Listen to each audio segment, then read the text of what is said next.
Mga balitang pantalan ihahatid namin sa inyo mula rito sa Northport Passenger Terminal Complex. Ako po si Zeus Legaspi at ito ang Ronda Pantalan.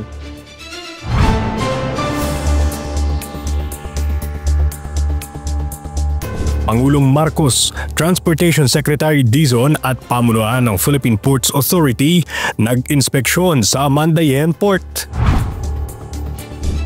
PPA tiniyak ang seguridad at kalinisan sa mga pantalan nitong Back to School 2025.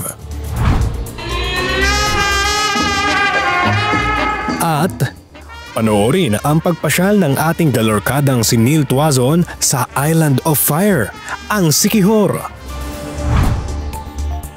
Lahat ng yan at iba pa dito lang sa Ronda Pantalan.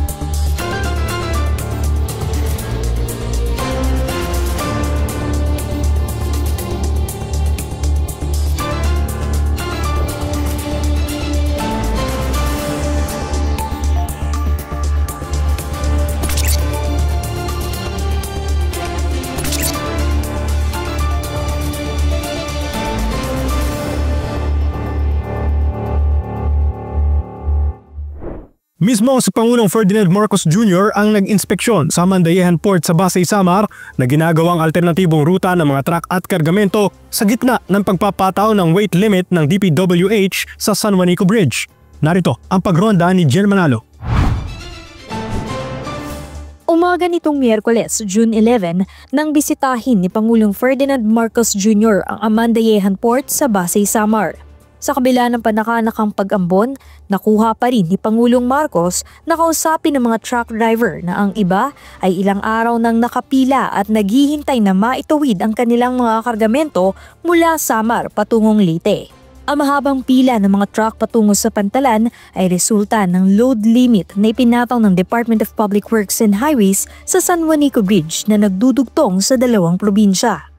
Paliwanag ng Pangulo, isinara ng DPWH ang tulay para sa mabibigat na sasakyan dahil sa mga nakitang pinsala sa istruktura nito.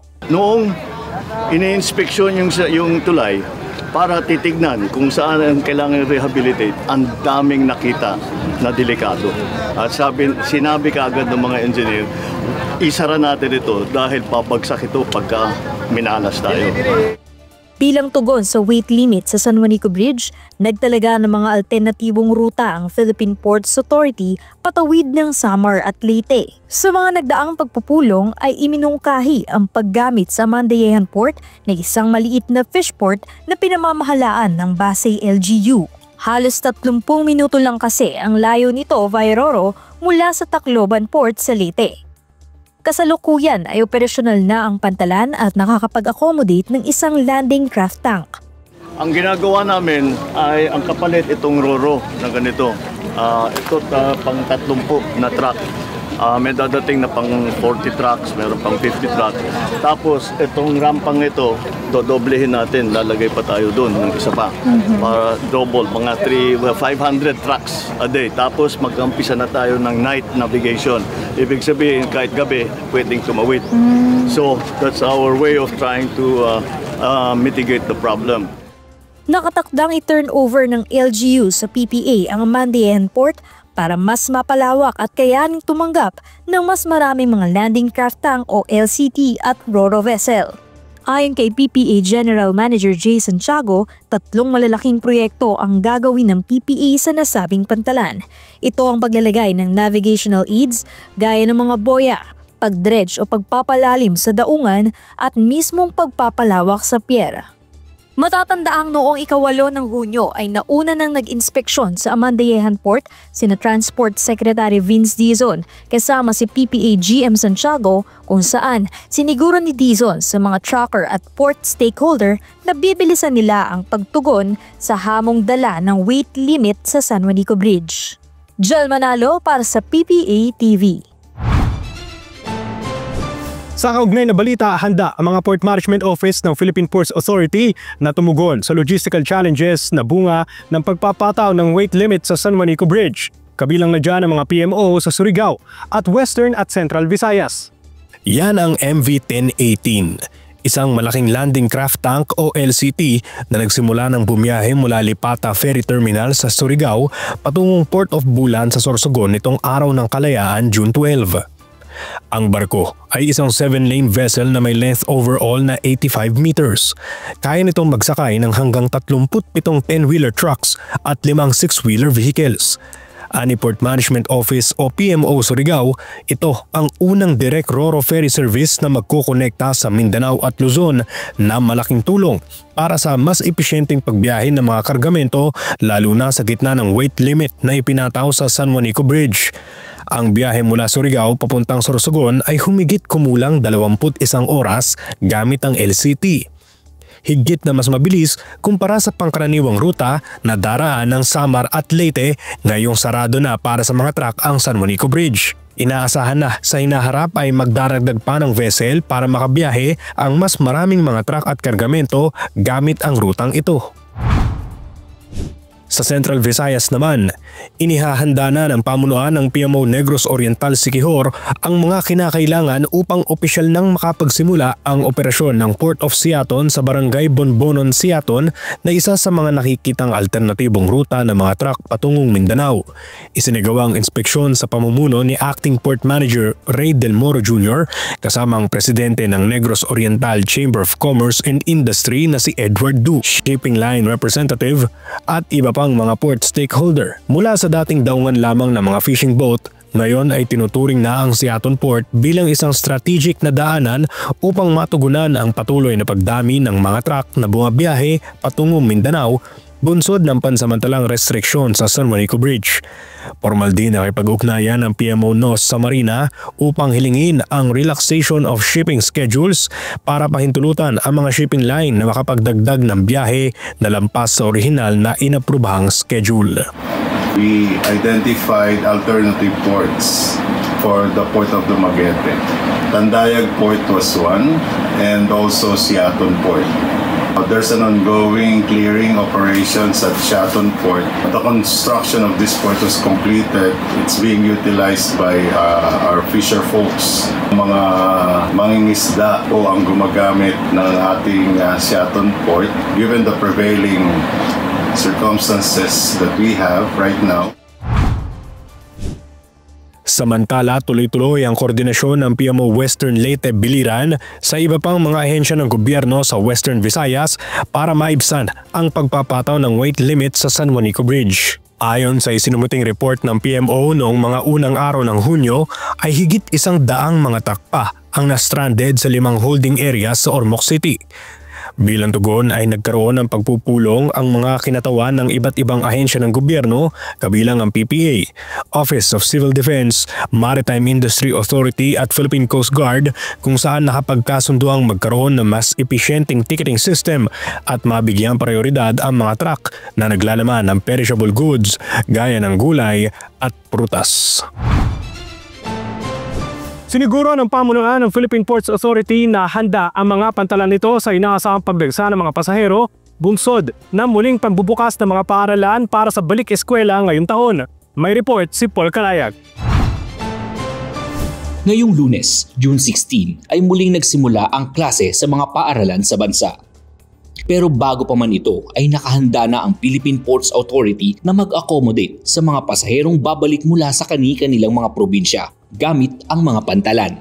Alinsunod sa Oplan Biyaheng Ayos Balik Eskwela 2025, tiniyak ng pamunuan ng ahensya na maigting ang seguridad sa mga pantalan. Maayos at malinis din umano ang mga ito, aning PPA General Manager Jay Santiago. Patuloy kasi ang koordinasyon ng ahensya sa iba pang mga government agencies sa pamumuno ng Department of Transportation para sa pagsisigurong maayos ang mga pantalan sa bansa. Mula Luzon hanggang Mindanao ay iba't ibang mga pagpupulong na rin ang isinagawa ng port management offices ng PPA, katuwang ang mga shipping line at law enforcement agencies. Bukod dito ay nagboluntaryo rin ang mga empleyado ng PPA mula sa iba't ibang bahagi ng bansa sa Brigada Eskwela bilang pagpapakita ng suporta sa sektor ng edukasyon. Patunay na hindi lamang sa Pantalan kundi maging sa mga komunidad ay naghahatid ng serbisyo ang mga kawani ng ahensya. Paul Kalayag para sa PPA TV. Trending sa social media ang Pantalan ng Siquijor dahil sa malinaw nitong mga tubig. Pero ano ba ang pwedeng puntahan sa island province na ito? Panoorin natin kung ano-ano ang mga yan sa pagpasyal ng ating galorkadang si Neil Tuazon sa Papasyal Tayo.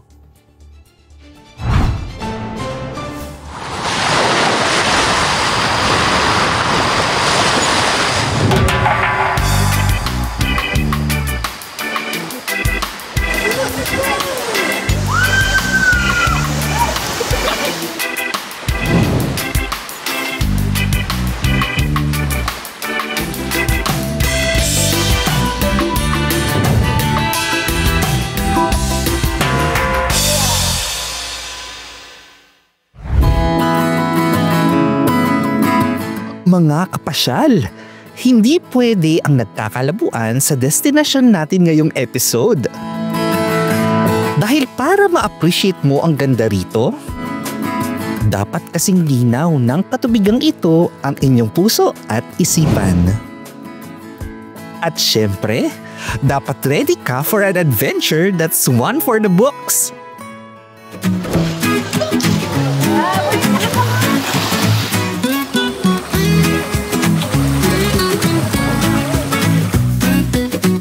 O ano?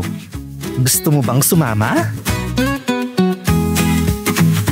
Magandang araw mga kapasyal! Balik biyahe na naman po ang inyong lingkod para sa panibagong episode ng Papasyal Tayo. Ang destination natin for this episode, ang viral island province na kilala dahil sa malilinaw nitong tubig at unique tourist destinations. Walang iba kundi ang Siquijor. Excited na nga akong puntahan ang mga pasyalan at natatagong hiyas sa islang ito. Tunghayan lahat ng iyan sa aking adventure dito sa Papasyal Tayo Siquijor Edition.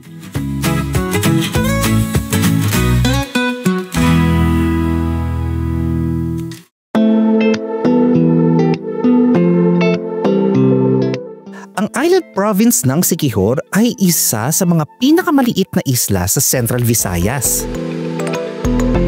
Pero, hindi mo ito dapat ismulin. Siksik kasi sa magagandang coastal destinations at hidden gems ang tinaguriang Island of Fire.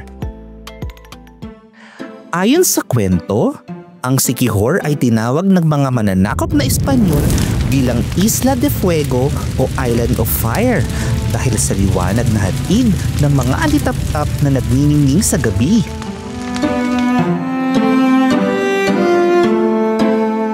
At sa maikling pananatili ko rito, 3 sa 6 na munisipalidad sa isla ang aking nilibot. But first things first mga kapasyal, paano nga ba pumunta sa isla ng Siquijor? Ang nagsisilbing isa sa mga gateways patungo sa isla ng Siquijor ay ang ating pantalan dito sa Dumaguete. At sa tulungan ng ating mga modernong pantalan, mas madali na tayong makakasakay ng ferry patungo sa ating destination. Kaya ano pang hinihintay natin? Tara at pumunta na tayo sa Siquijor.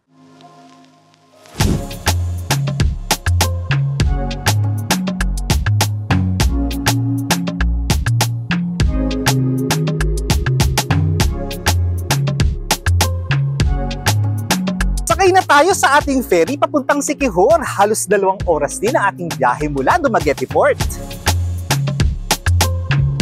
Habang nakasakay ako rito sa ferry, ramdam na ramdam ko ang preskong hangin. Kitang-kita rin ang malinaw na tubig.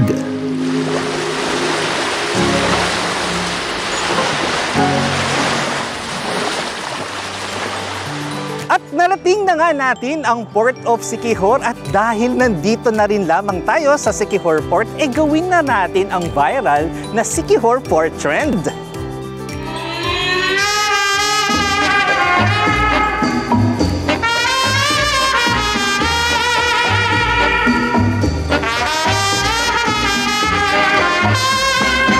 Hindi nakakapagtaka kung bakit sumikat ang trend na ito. Dahil sa crystal clear waters na inyong makikita pagdating sa Siquijor Port, Talagang mapapawaw ka. Siquijor is unique because as many of our visitors say, sa Pantalan pa lang, swimming pool na makita nila. The moment they land in the island, they see the sea, it looks like a beautiful swimming pool. First impressions are very, very strong. I believe that for tourism, when a tourist arrives, their first impression of the island really sets the tone for their whole trip. So having a great port is really something that really reflects greatly on the island as well. Magmula nga sa Siquijor Port ay babiyahe na tayo by land papunta sa ating unang destinasyon dito sa isla, sa munisipalidad ng Lasí. Ating first summer destination, ang Cambugahay Falls. Tara at magpapusaw sa asul at paskong tubig ng falls na ito. At syempre, wag na wag din natin kakalimutan ang gawin ang trending na ferry walk. Marami-rami na rin ang tao nang makarating ako rito. Mura lang din kasi ang entrance fee na 50 pesos. Pero pagdating ninyo sa Cambugahay Falls, mahaba-habang panhik-panaog ang nag-aabang.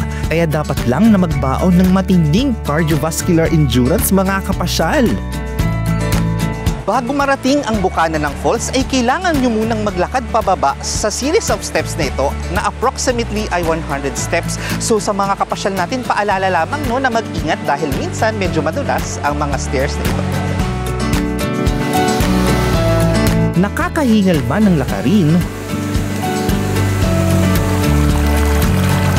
worth it naman ang view na sasalubong sa inyo rito.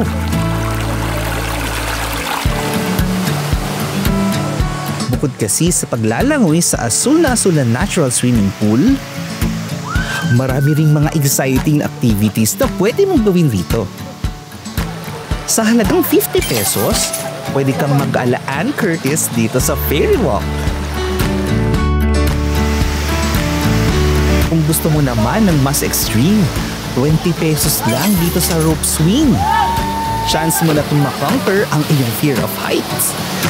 Maaari ka ring rumenta ng balsa sa halagang 20 pesos din.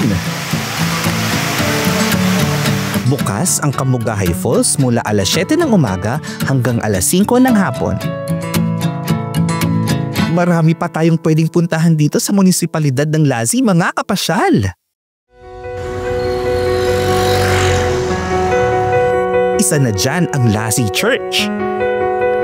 Ang Lasí Church o San Isidro Labrador Parish Church ay isang national cultural treasure. Itinayo ito ng mga paring Agustino Recolecto noong taong 1857. Kahit pamatanda na ang gusali ng simbahan ay may tibay pa rin ito. Dahil yan sa paggamit ng mga Pilipinong artesano ng mga batong dagat at matitigas na kahoy sa konstruksyon nito.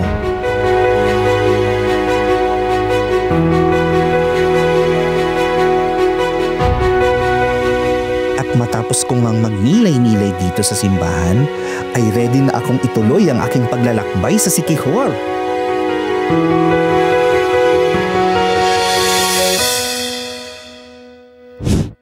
On the way mula sa Siquijor Port papunta sa bayan ng Lasí, maaari niyong madaanan ang kilalang Balete Tree at Balete Fish Spa. Nasa 400 taon na raw ang punong ito. Sa Filipino folklore, ang mga puno ng balete ay pinaniniwala ang may taglay na mahika. Ang sabi-sabi, pinamamahayan daw ito ng mga engkanto o iba pang mga nilalang. Naniniwala ka man dito o hindi, hindi pa itatangging tunay na nakamamangha ang itsura nitong old enchanted balete tree.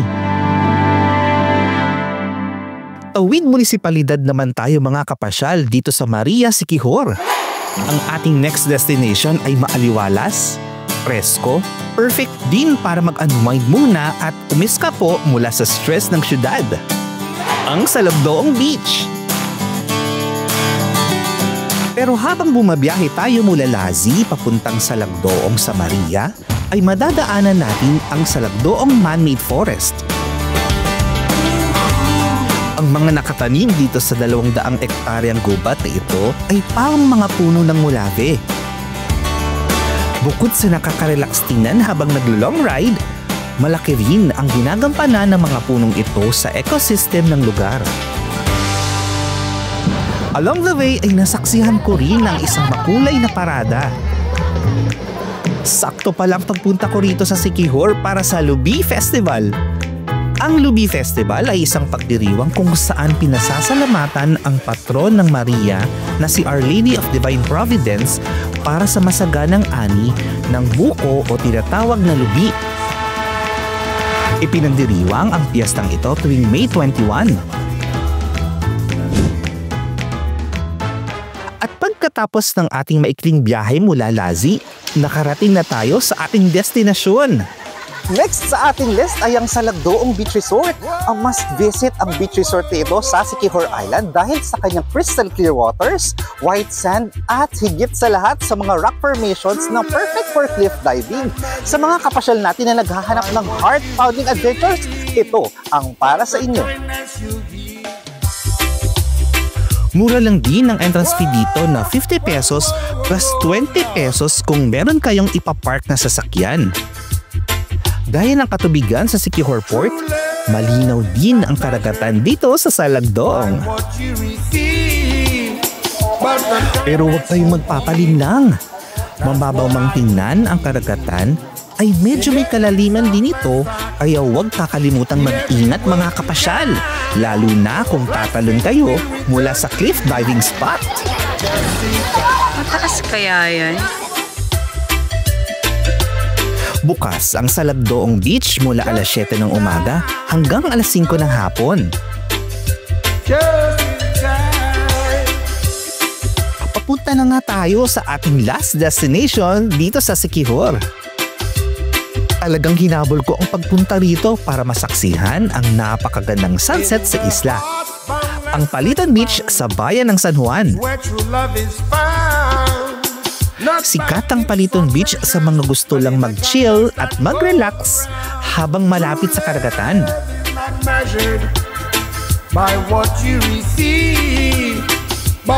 Perfect spot daw ang Paliton Beach para manood ng paglubog ng araw. At totoo nga, para akong nanonood lang ng pelikula. Kagaya ng iba nating pinuntahan, mura lang ang entrance fee rito na 20 pesos. Bukod sa pagsiswimming sa beach, ay pwede nyo ring subukan itong swing na ito sa halagang 50 pesos. May personal photographer ka pa.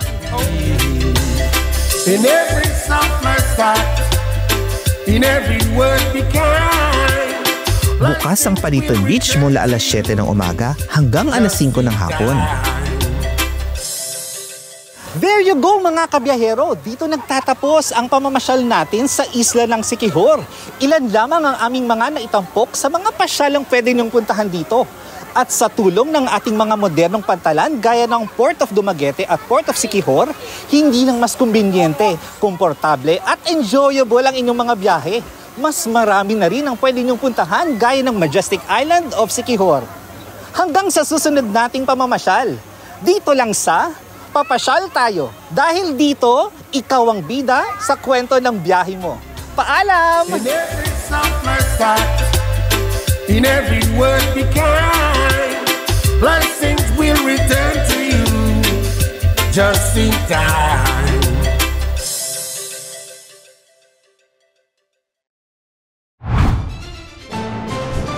Bumisita sa Port Management Office ng Misamis Oriental, Cagayan de Oro ang konsulado ng Japan sa Davao.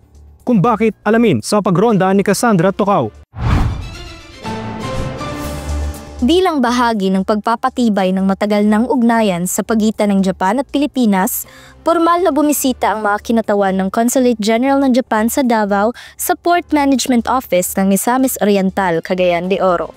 Layunin ng pagbisitang ito na isulong ang mas malalim na pagkakaunawaan at pagtutulungan sa pagitan ng dalawang bansa, partikular sa mga usapin ng operasyon ng pantalan, seguridad sa karagatan, at pagpapabilis ng daloy ng kalakalan sa rehiyon ng Northern Mindanao.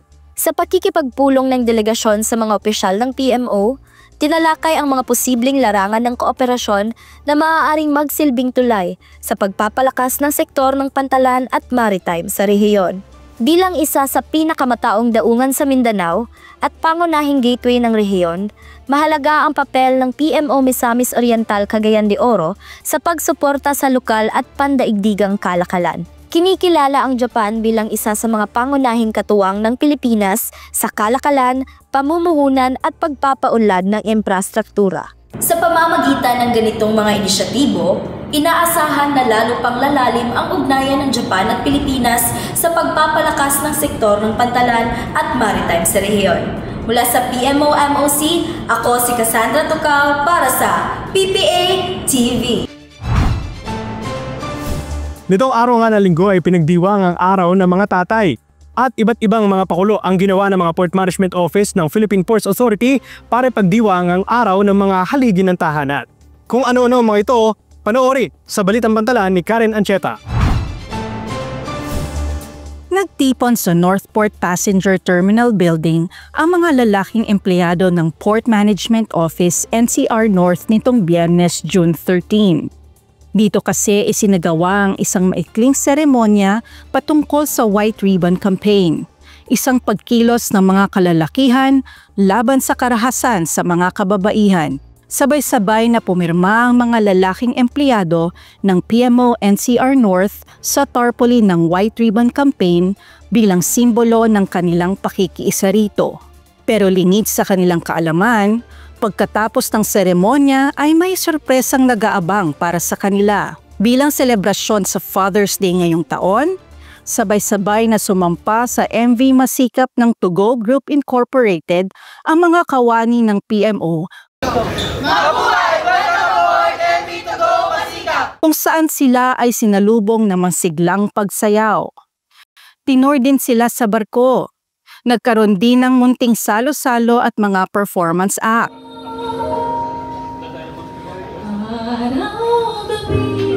Hindi rin nagpahuli ang mga kawani ng PMO Negros Oriental Siquijor. Ang kanilang paraan ng pagdiriwang ng Father's Day, pamimigay ng mga face towel at rubbing alcohol sa mga ama at kalalakihan na naghihintay ng biyahe sa mga passenger terminal buildings ng PMO. Kabilang na dyan ang mga porter, security guard at iba pang manggagawa. Sa mga ganitong munting paraan, ipinakita ng empleyado ng PPA ang kahalagahan ng mga haligi ng tahanan sa ating lipunan. Karen Ancheta para sa PPA TV. At yan ang mga balitang amin nakalap sa pagronda sa mga pantalan sa nagdaang linggo. Manatili nakatutok sa official social media pages ng Philippine Ports Authority para maging updated sa mga kaganapan sa pantalan. Muli, mula rito sa Northport Passenger Terminal Complex, ako po si Zeus Legaspi at ito ang Ronda Pantalan.